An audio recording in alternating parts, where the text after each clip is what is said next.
Assalamualaikum warahmatullahi wabarakatuh.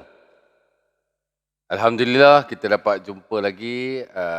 Yalah, selagi panjang umur, kita mestilah terus bersiaran dan saya akan sampaikan info-info yang mungkin biasa je pada orang lain, tapi hari ni agak istimewa, ada bunga sebelah saya ni.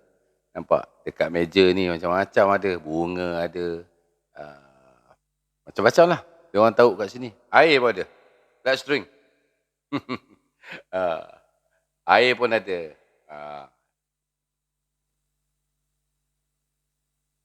Ah, baca bismillah nak minum. Okey brother.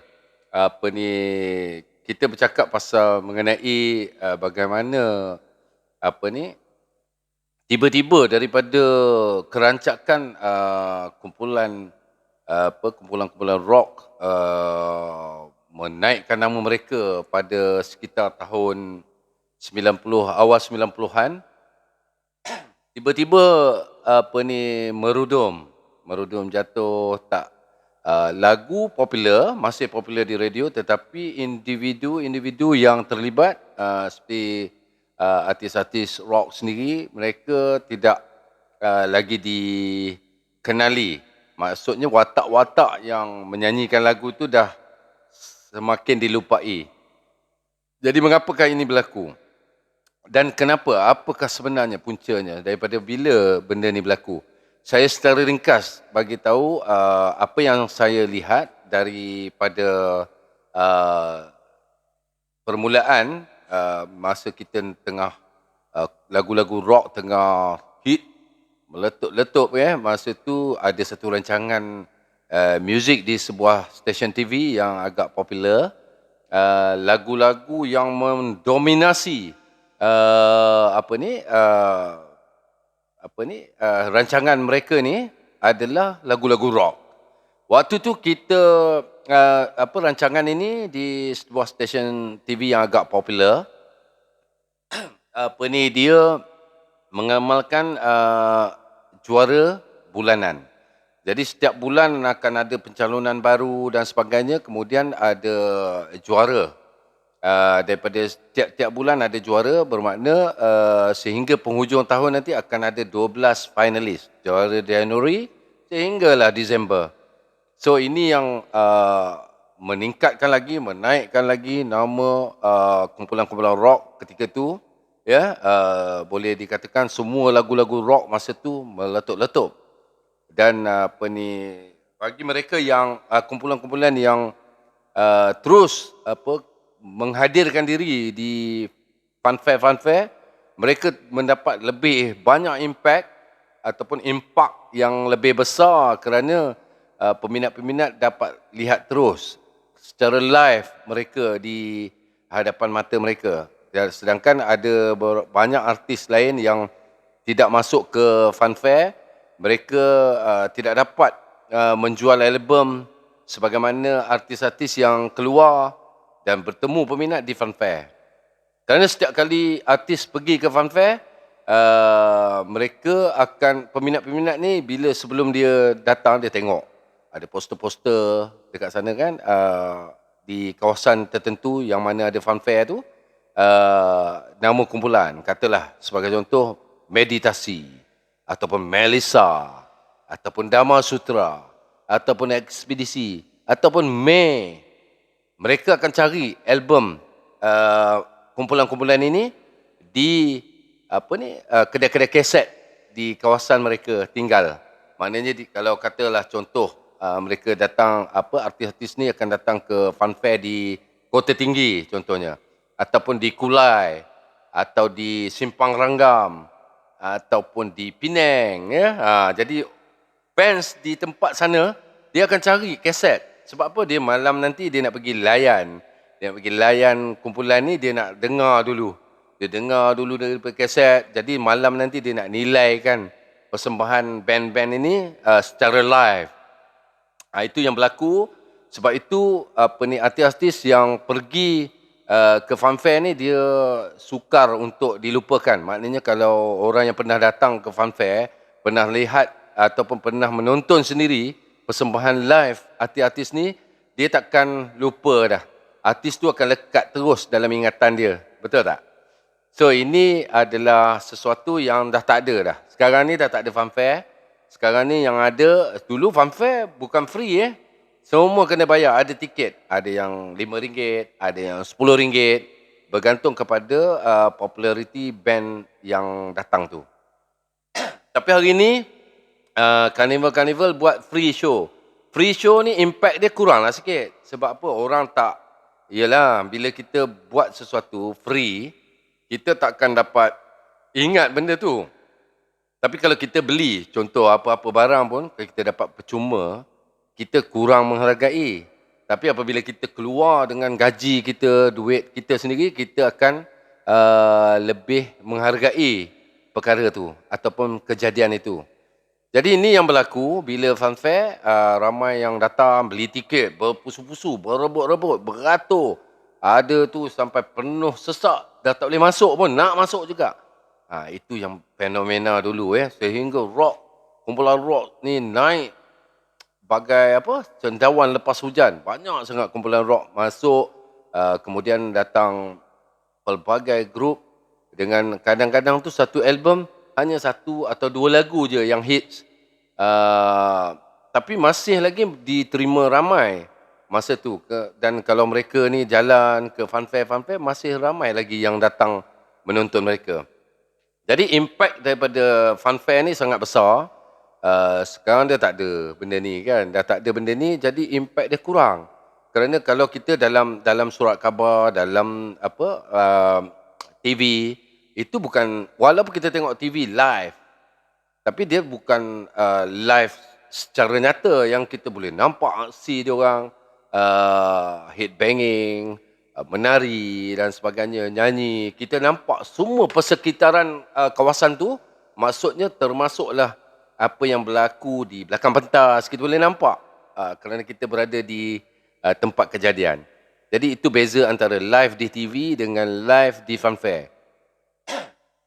Jadi apabila kumpulan rock ni naik secara mendadak, ada seorang hamba Allah ni, dia ni memang terbabit secara langsung lah dalam rancangan muzik di stesen TV ni. Jadi dia telah berfikir, agaknya mereka berfikir macam mana nak sekat kumpulan-kumpulan rock ni daripada mendominasi keadaan pada ketika itu. Jadi mereka telah mengeluarkan satu format baru bagi rancangan muzik-muzik. Pada ketika itu, dia tukarkan format. Format ada balada, pop rock, irama Malaysia dan sebagainya. Jadi bila pop rock, masuk pop rock ni, dah tentulah artis-artis lain, artis-artis yang balada seperti Siti Nurhaliza, ada lagu rancak sikit, dia anggap pop rock. Jadi dia masuk dalam kategori rock. Jadi ini membantutkan, telah mematikan langkah penggiat rockers ataupun band-band rock untuk terus menapak, kerana ialah Siti Nurhaliza dia kategori lain. Rock yang sebenarnya kategori lain, tetapi Siti Nurhaliza bertanding. Cuba bayangkan Siti Nurhaliza bertanding pop rock, irama rock. Jadi kumpulan-kumpulan rock pun kalau lagu slow mereka ni dia masukkan dalam pop rock juga. Cuba imagine artis-artis solo, mereka pun ada peminat mereka. Band rock ni, dia orang-orang yang minat rock ni dia tak adalah nak mengundi ke, nak apa ke, tak ada. Dia memang dengar radio dan menyokong kumpulan-kumpulan ni di radio. Jadi ini telah mencemarkan sikit situasi muzik pada ketika itu, dengan kategori-kategori ini telah mematikan slow rock makin hilang. Tak ada dah juara bulanan rock, dah tak ada dah. Sebab dia pecahkan kategori. Jadi artis-artis biasa, artis-artis yang biasanya lagu dia satu lagu atau dua lagu, tiba-tiba dia boleh bertanding 2-3 lagu. Pasal apa? Ada kategori rock, balada dan sebagainya. Jadi untuk menyaingi, jadi dengan cara mereka memecah-mecahkan kategori ini telah memusnahkan scene rock kapak. Itu fakta kalau bagi yang baru yang tak tahu kenapa tiba-tiba rock merudum, itu sebab dia. Itu salah satu punca lah. Jadi slowly kemudian kita makin tidak mendapat tempat di dalam TV. Itu mungkin agenda tersembunyi mereka. Tapi tak apalah. Walaupun band-band rock tak dapat lagi masuk ke TV pada masa tu, dah makin kurang, ya. Tapi mereka ni, peminat-peminat ni masih lagi mendengar lagu-lagu ni di radio. Jadi kumpulan yang pernah datang ke Funfair, mereka sustain. Mereka dapat mengekalkan populariti. Itu pentingnya Funfair. Lagu-lagu dia keluar, contoh katalah Ekspedisi, keluar lagu di radio. Jadi orang-orang yang pernah datang ke Funfair, pernah melihat sendiri aksi-aksi ekspedisi, mereka akan terbayang balik apa yang berlaku depan mata mereka waktu tu di stage, apa yang Izo buat, gitaris, solo dan sebagainya, apa yang Zua buat, headbanging, helikopter ke whatever lah. Apa yang Mael buat, gaya Mael menyanyi, tangan dia macam mana melentik macam ni dan sebagainya, waktu dia tarik macam mana. Begitu juga dengan kumpulan-kumpulan lain, ya. Jadi mereka yang pernah datang ke Funfair dan pernah tengok kumpulan tu, bila dengar je lagu mereka di radio, automatic flashback, throwback, apa yang mereka lihat satu ketika dulu. Ini yang kita tengok tak ada pada zaman sekarang. Kalau saya bukan nak cakap lah kan, kalau katalah kumpulan ataupun anak-anak muda yang BBNU yang sekarang ni hanya terbitkan single je, terus jadi artis. Terbitkan single, lepas tu bahan, hentak, iklankan dan sebagainya, kemudian siarkan di radio, pergi. Tak tahu macam mana konsep radio sekarang hari ni, saya rasa mungkin kena bayar kot. Bayar stesen radio untuk siaran dan sebagainya, kerana radio sumber pendapatan dia daripada bayaran iklan dan sebagainya. Ni mungkin mereka menggunakan kaedah instead of bayar iklan, siarkan lagu. So bayar untuk siarkan lagu. Jadi ini telah menyebabkan lagu-lagu yang tak sepatutnya naik terus tiba-tiba hari-hari keluar radio. Bila kita disogokkan dengan lagu tiap-tiap hari, kemudian mereka keluarkan video YouTube. It's smart way to make money, tetapi kita telah disogokkan dengan satu benda yang tidak genuine. Akhirnya band ataupun artis-artis ni yang keluar single dan sebagainya ni, dia tak ada lasting, dia tak ada power to last. Maksudnya macam kalau kita dengar Awi, contohnya Awi Wings, ataupun kita dengar Amy Search, Mael Ekspedisi, Ali Ekspedisi, kita lain kan? Ataupun kita dengar Burn Meditasi, Baguio, Dhamma Sutra, ya. Jadi mereka ni lain. Bila kita dengar je dia orang nyanyi, kita tahu trademark dia orang tu. Maknanya daripada dulu, 30 tahun dulu sampailah hari ni, kita masih kenal dia orang. Jadi they are lasting. Because of what? Because tidak ada fake. Rock tak ada fake. Kita bukan penampilan yang fake. Tak ada keluar single kemudian tiba-tiba top. Tiap-tiap hari keluar lagu dia ni apa semua, tiba-tiba tiap-tiap hari keluar kat TV.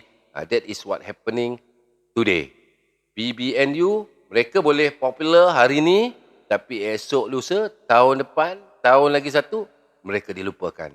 That is what happening. Ramai, berlambak-lambak yang keluar, tetapi mereka akhirnya dilupakan. Tapi ini tidak berlaku kepada kumpulan-kumpulan rock.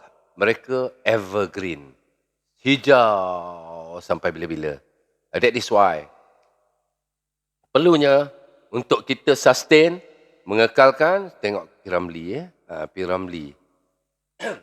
Ketulinan dia tu, maknanya dengan karya dia yang banyak dan album dia, dengan lagu-lagu filem dia, sebab itu dia kekal sampai hari ni. Cucu kita pun boleh tengok cerita P. Ramlee berulang kali, walau P. Ramlee tidak ada langsung di zaman mereka. Kita pun tahun 70-an P. Ramlee dah meninggal dunia. Kita pun masih kecil masa tu. Kita orang yang mana rockers, yang otai-otai ni masih kecil masa tu P. Ramlee dah pass away. So, tapi pengaruh P. Ramlee tu lasting sampai hari ni. That is what happening to the rockers. So, you don't have to worry. Rockers, tenangkan diri. You are everlasting. You are evergreen. Instead of tak berapa popular hari ni, tapi you akan tetap diingati sampai bila-bila, insya-Allah. So itu saja selebih kurang cerita. Saya nak mengomel pun tak pandai sangat dah. Sekarang pun dah lebih dekat pukul 1 pagi. So saya pun dah ngantuk. Saya nak belah dulu. So kita harap semua peminat rock beri sokongan. Bila ada show, pergi ramai-ramai. Okey? So kita sudahi bicara ni dengan wabillahi taufik. Semoga semua mendapat taufik dan hidayah daripada Allah. Wabillahi taufik. Wassalamualaikum warahmatullahi wabarakatuh.